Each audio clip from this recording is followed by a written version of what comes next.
शुद्धता की पहचान। आज जब आप दूध खरीदते हैं तो दूध वाले से पूछते हैं, भाई प्योर तो है ना, माल प्योर है ना? हाँ जी, बिल्कुल प्योर है जी, कोई पानी की मिलावट नहीं। आप अगर आ, घी वगैरह खरीदते हैं तो पूछते, भाई प्योर घी है ना, कोई मिलावट तो नहीं है? नहीं जी, बिल्कुल प्योर घी, 100%, 100% शुद्ध। अब हो सकता है वो सही भी बोल रहा हो सकता है वो गलत भी बोल रहा हो। जहाँ भी जाएं तो लोग चाहते हैं कि भाई यहाँ शुद्ध मक्खन मिलता है, यहाँ ये शुद्ध होता है, इसमें कोई मिलावट नहीं। हर व्यक्ति शुद्धता को चाहता है, लेकिन उसको वो पा नहीं पाता है। कहीं ना कहीं मिलावट हो ही जाती है। अब देखिए ना, फलों में कैसे लोग इंजेक्शन डालते हैं ताकि उसको और हरा भरा दिखाई दे, पका दिखाई दे। आम हो चाहे केला हो, संतरा हो, हर चीज़ों में मिलावट पाई जाती है, खाने पीने की चीज़ों। और उससे क्या होता है, कई प्रकार की बीमारियां आ जाती हैं। आजकल नई नई बीमारियां हमारे देश में, पूरे दुनिया में फैल रही। क्यों? क्योंकि मिलावट है। शुद्ध बहुत कम मिलता होगा, जरूर मिलता होगा, लेकिन बहुत ही कम। और फिर उसका प्राइस भी देना पड़ता है। जो शुद्ध माल होगा तो नेचुरली उसका जो कीमत होगा वो और भी ऊंची होगी, है ना? तो ये तो हुई हमारे शारीरिक जीवन के बारे में बातें कि हम सबको शुद्धता पसंद है। लेकिन जब हम आत्मिक बातों के बारे में बात करते हैं तो वहां पर भी देखना है कि भाई जो हमारे पास है, या जो लोग बोलते हैं कि ये सही है, ये सत्य है, ये शुद्ध है, तो बड़ा मुश्किल सा हो जाता है। आप किस पर विश्वास करें? हर एक अपने अपने धर्म को, अपने धर्म की किताबों को, अपने संस्कारों को बोलते हैं, भाई ये है असली चीज, तो यही है। अगर आप इसको करेंगे या इसको पढ़ेंगे या इसके अनुसार चलेंगे तो आपका जीवन बिल्कुल शुद्ध होगा, पवित्र होगा। कहाँ तक सही है? वही बात आ गई, हर व्यक्ति अपने माल को क्या बोलता है? शुद्ध बोलता है। लेकिन आज मैं आपके सामने एक ऐसे वचन के बारे में बात करना मांगता हूं जो शुद्धता की पहचान है। और ये सिर्फ वही शुद्ध पवित्र परमेश्वर की ओर से आया, आपको और मुझको मिला है। और वो है परमेश्वर का वचन।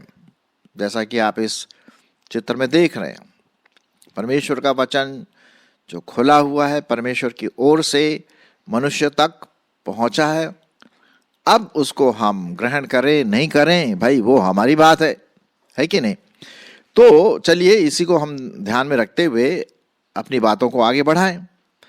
और पहले तो मैं आपको बताना मांगता हूं कि जब पौलुस ने थेसलोनिकी की जो कलीसिया है उसको पत्र लिखी, पहला थेसलोनिकियों और दूसरा थेसलोनिकियों, तो उसने बहुत अच्छी बात कही जो आपको और मुझे थोड़ा सा ध्यान देने की जरूरत है। उसने क्या बात कही, जरा वो भी देख लेते हैं। मैं आपके लिए पढ़ूंगा पहला थेसलोनियों, उसका दूसरा अध्याय, पहला थेसलोनिकियों उसका दूसरा अध्याय और उसका 1 से 4 पद। सुनिए परमेश्वर का वचन क्या कहता है। हे भाइयों, तुम आप ही जानते हो कि हमारा तुम्हारे पास आना व्यर्थ न हुआ, वरन तुम आप ही जानते हो कि पहले फिलिप्पी में दुख उठाने और उपद्रव सहने पर भी हमारे परमेश्वर ने हमें ऐसा साहस दिया कि हम, अब सुनिए ध्यान से क्या लिखा है, कि हम परमेश्वर का सुसमाचार भारी विरोधों के बावजूद भी तुम्हें सुनाएं। क्योंकि हमारा उपदेश न भ्रम से है, पहली बात, और न अशुद्धता से है, दूसरी बात, और न छल के साथ है, तीसरी बात। है ना? हमारा जो वचन जो हमने आपको सुनाया, सुसमाचार सुनाया, उसमें न तो भ्रम है, उसमें न अशुद्धता है, न उसमें छल या कपट की बातें हैं। पर जैसा, चौथा पद में पढ़ रहा हूं, पर जैसा परमेश्वर ने हमें योग्य ठहरा कर सुसमाचार सौंपा, हम वैसा ही वर्णन करते हैं। और इसमें मनुष्यों को नहीं परंतु परमेश्वर को, जो हमारे मनों को जांचता है, प्रसन्न करते हैं। तो ये बात यहां पर हम देखते हैं कि जो परमेश्वर का वचन है वो किसी प्रकार की अशुद्धता से नहीं भरा है, शुद्ध है, पवित्र है। कोई भ्रम की बात नहीं, कोई शंका वाली बात नहीं है, छल के साथ नहीं कि भैया ये ले लो, वो ले लो, ये बहुत बढ़िया, ऐसा नहीं है। ये डायरेक्टली सीधा परमेश्वर की आत्मा से लिखा हुआ वो वचन हमारे पास बिल्कुल साफ रीति से पहुंचा है। आप जानते हैं हमारा वचन जो बाइबल है उसमें दो भाग है, पुराना नियम और नया नियम, जिसको हम पूरे बाइबल के रूप में या परमेश्वर के वचन के रूप में देखते हैं। और पौलुस यहाँ पर यही बताता है कि हमने कोई मिलावट नहीं की, जैसा हमें सुसमाचार परमेश्वर की आत्मा से मिला वैसे ही हमने तुमको बताया, है ना, पुराने नियम के बारे में, नए नियम के बारे में, प्रभु यीशु मसीह के बारे में। तो ये जो परमेश्वर का वचन है बिल्कुल पवित्र है, इसमें कोई अशुद्धता नहीं पाई जाती, कोई भ्रम करने वाली बात उसमें नहीं पाई जाती, कोई छल या कपट वाली बात हम उसमें नहीं देखते हैं। और यदि हम आगे चल करके देखें, उसका 13वां पद भी देख लेते हैं जरा, इसी के साथ साथ वो यहाँ लिखा हुआ, इसलिए हम भी परमेश्वर का धन्यवाद निरंतर करते हैं कि जब हमारे द्वारा परमेश्वर के सुसमाचार का वचन तुम्हारे पास पहुंचा तो तुमने उसे मनुष्यों का नहीं परंतु परमेश्वर का वचन समझकर, और सचमुच में ऐसा ही है, ग्रहण किया, और वह तुम में जो विश्वास रखते हो कार्य करता है। तो हम देखते हैं कि ये जो बाइबल है हमारे पास, आपके पास बाइबल होगा, चाहे नया नियम या पुराना नियम या दोनों, पूरी बाइबल हम सभी विश्वासियों के पास होनी चाहिए भाई, है ना। तो नए नियम से सिर्फ काम नहीं चलेगा, पूरा बाइबल आपके पास, हमारे पास होनी चाहिए, ताकि पूरी रीति से हम परमेश्वर के वचन को पूरे संदर्भ के साथ उसको देख सके, पढ़ सके, विचार कर सके, मंथन कर सके। ठीक है। तो ये जो वचन है मनुष्यों का नहीं है, मनुष्यों के तो ढेर सारे वचन हैं।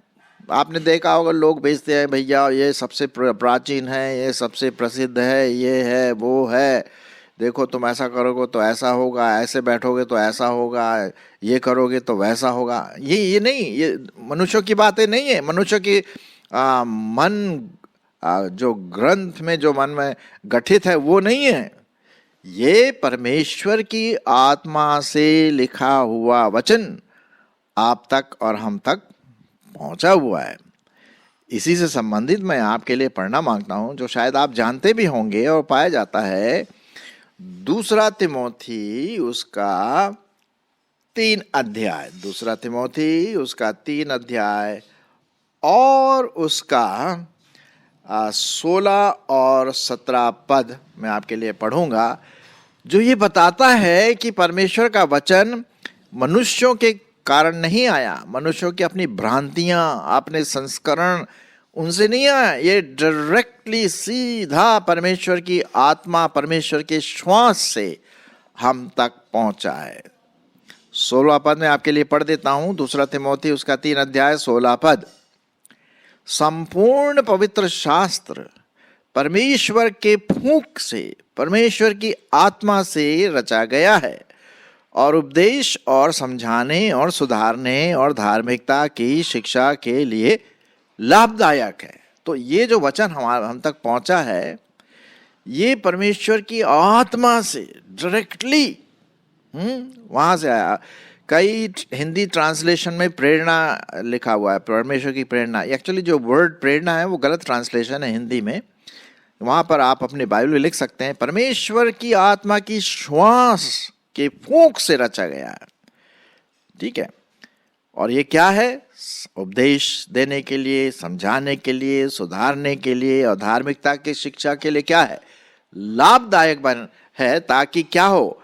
परमेश्वर का जन आप और मैं जो प्रभु को प्यार करते हैं सिद्ध बने और हर एक भले काम के लिए क्या हो जाए, तत्पर हो, तैयार रहें।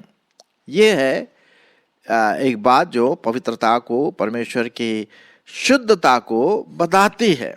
इसीलिए पौलुस लिखता है कि भैया ये भ्रम वाली बातें हम नहीं बता रहे हैं आपको, छल या कपट वाली बातें नहीं बता रहे हैं आपको, बनावटी बातें नहीं बता रहे हैं आपको, अशुद्ध बातें नहीं। परमेश्वर का वचन पूरे 100% पवित्रता के साथ, 100% शुद्धता के साथ आपको हम दे रहे हैं, ताकि हम परमेश्वर की शिक्षा दीक्षा में, उसकी आत्मा में और बढ़ते चले जाएं। चलिए और पदों को हम देख लेते हैं कि परमेश्वर का वचन कैसे शुद्धता के साथ आप तक और हम तक पहुंचा हुआ है।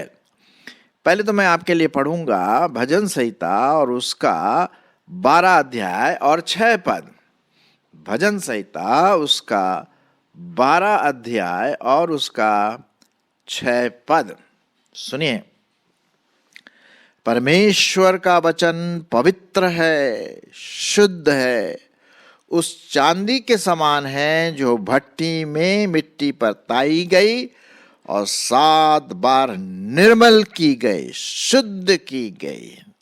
जी हाँ, ये क्या है, भट्टी में ताए हुए, भट्टी में जाकर के जैसे सोना और चांदी को साफ करते हैं ना, वैसे ही परमेश्वर का वचन साफ, एक बार नहीं 7 बार, पूरी रीति से 100%, 100%। आपने देखा होगा कि जब सोनार चांदी के जो विक्रेता हैं, जब सोना चांदी को साफ करते हैं तो क्या करते हैं, आग में डालते हैं और हवा देते हैं ताकि वो पिघल जाए, बिल्कुल पानी के समान तरल बन जाए, फिर वो उसमें से अशुद्धता को निकालते हैं। हमारा जो परमेश्वर का वचन जो हमारे पास है वो बिल्कुल ऐसा है जैसे कि 7 बार आग से ताया हुआ। ये वचन है शुद्ध, पवित्र, विश्वास योग्य, करने लायक है। चलिए और आगे बढ़ लेते हैं। भजन संहिता उसका 19 अध्याय और 8 पद भी देख लेते हैं। भजन संहिता उसका 19 अध्याय और उसका 8 पद क्या लिखा हुआ है, सुनिए।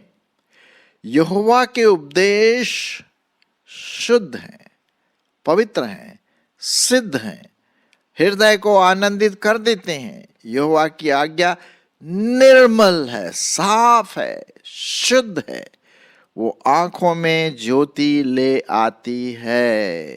कहने का मतलब हो सकता है कि यदि आप परमेश्वर का वचन पढ़ें, सुने, तो आपके शारीरिक जीवन में भी इसका प्रभाव पड़ेगा।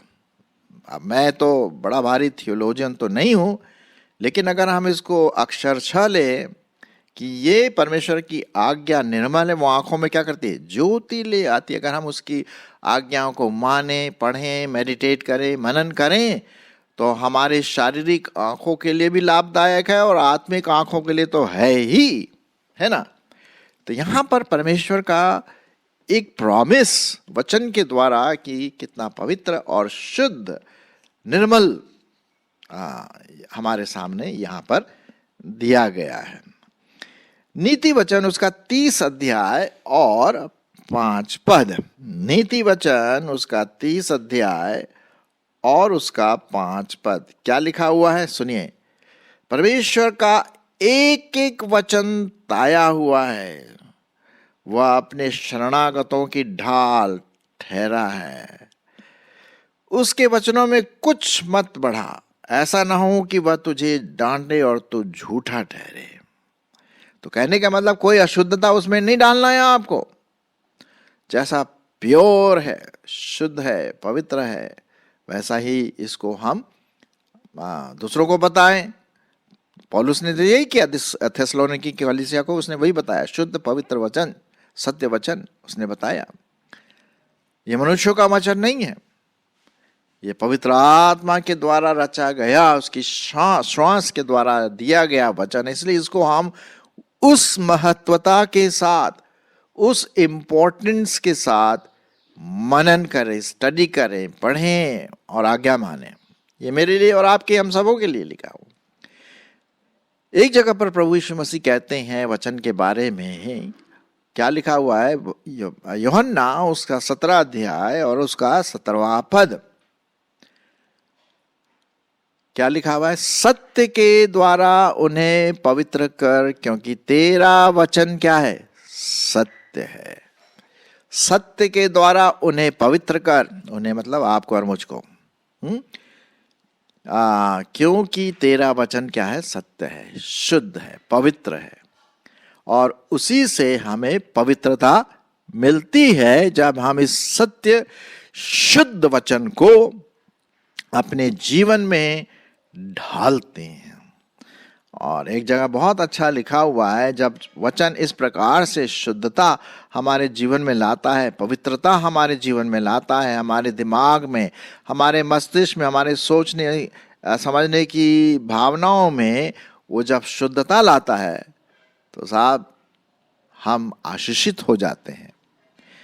मैं इसी से संबंधित एक और पद आपके लिए पढ़ना मांगता हूं। पाया जाता है पहला पत्रस उसका 2 अध्याय 1 और 2 पद।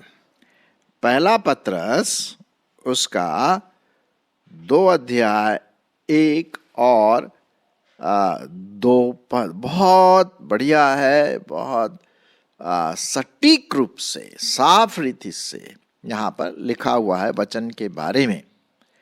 इसलिए सब प्रकार का बैर भाव, छल, कपट, डाह और बदनामी को दूर करके नए जन्मे हुए बच्चों के समान निर्मल आत्मिक दूध की लालसा करो, ताकि उसके द्वारा उद्धार पाने के लिए क्या होते जाओ? बढ़ते जाओ। वचन को हमें खाना है, पीना है। आपने देखा होगा छोटा बच्चा जब हमारे घर में होता है, बिल्कुल पैदा हुआ है, एटलीस्ट 3-4 साल तक, वो जब उसको भूख लगती तो रोने लगता है, वो भैया मुझे दूध चाहिए, भूख लगी है। उसी प्रकार से आत्मिक रीति से आपको और मुझको बढ़ने के लिए इस शुद्ध दूध, शुद्ध वचन, पवित्र वचन, सत्य वचन, उसको हम खाएं, चबाएं, मनन करें, तभी हम भी बढ़ सकते हैं। और यही वचन न सिर्फ अपने पास रखें, लेकिन मैं और आप दूसरों को दे। अब अभी आज मैं क्या कर रहा हूं, आप जो सुन रहे हैं कटारे कम्युनिकेट्स में, वो क्या सुन रहे हैं? भाई मेरा वचन नहीं, किसी पास्टर साहब का वचन नहीं, किसी बड़े आदमी का वचन नहीं, ये परमेश्वर का वचन मैं आपके सामने दिन पर दिन लाता चला जाता हूं, इसलिए कि ये वचन आपके फायदे के लिए, और फिर जो आप दूसरों को सुनाएंगे तो दूसरों के फायदे के लिए होगा। इस तरह से हम एक दूसरे को क्या करते हैं? बनाते हैं, बढ़ाते हैं, प्रोत्साहित करते हैं, ताकि हम सब मिलकर के प्रभु यीशु मसीह में क्या होते जाए? बढ़ते जाए। उसके वचन में, उसके अनुग्रह में, उसके प्रेम में, उसके आत्मिक जीवन में हम क्या होते जाए? बढ़ते जाए। और यही एग्जैक्टली यही बात पौलुस थेसलोनिकी की जो कलीसिया है उसको बार बार ये बात कह रहा है। चलिए मैं आपको फिर से वो बात पढ़ देता हूं जो मैंने अभी आपके सामने पढ़ने की कोशिश की। पाया जाता है पहला थेसलोनिकियों उसका 2 अध्याय और उसका 1 से 3 पद, है ना? क्या लिखा हुआ है? पहला थेसलोनिकियों उसका 2 अध्याय और उसका 1 से 3 पद। हे भाइयों, तुम आप ही जानते हो कि हमारा तुम्हारे पास आना व्यर्थ न हुआ, वरन तुम आप ही जानते हो कि पहले फिलिप्पी में दुख उठाने और उपद्रव का सहने पर भी हमारे परमेश्वर ने हमें ऐसा साहस दिया कि हम परमेश्वर का वचन या परमेश्वर का सुसमाचार भारी विरोधों के होते हुए भी तुम्हें सुनाएं, क्योंकि हमारा उपदेश न भ्रम से है, न अशुद्धता से है और न छल के साथ है, पर जैसा परमेश्वर ने हमें योग्य ठहराकर सुसमाचार सौंपा वैसा ही वर्णन करते हैं और इसमें मनुष्यों को नहीं परंतु परमेश्वर को, जो हमारा मनों को जांचने वाला है, जांचता है, क्या करते हैं? प्रसन्न करते हैं। सो मेरे प्रियो, मेरे भाई बहनों, आइए शुद्धता की पहचान, आत्मिक रीति से शुद्धता की पहचान परमेश्वर का वचन, वही है शुद्धता की पहचान। वो जब हम लेंगे तो हम पवित्र, निर्दोष, उसको चाहने वाले, प्रभु को में बढ़ने वाले और दूसरों के लिए आशीष का कारण ठहरेंगे।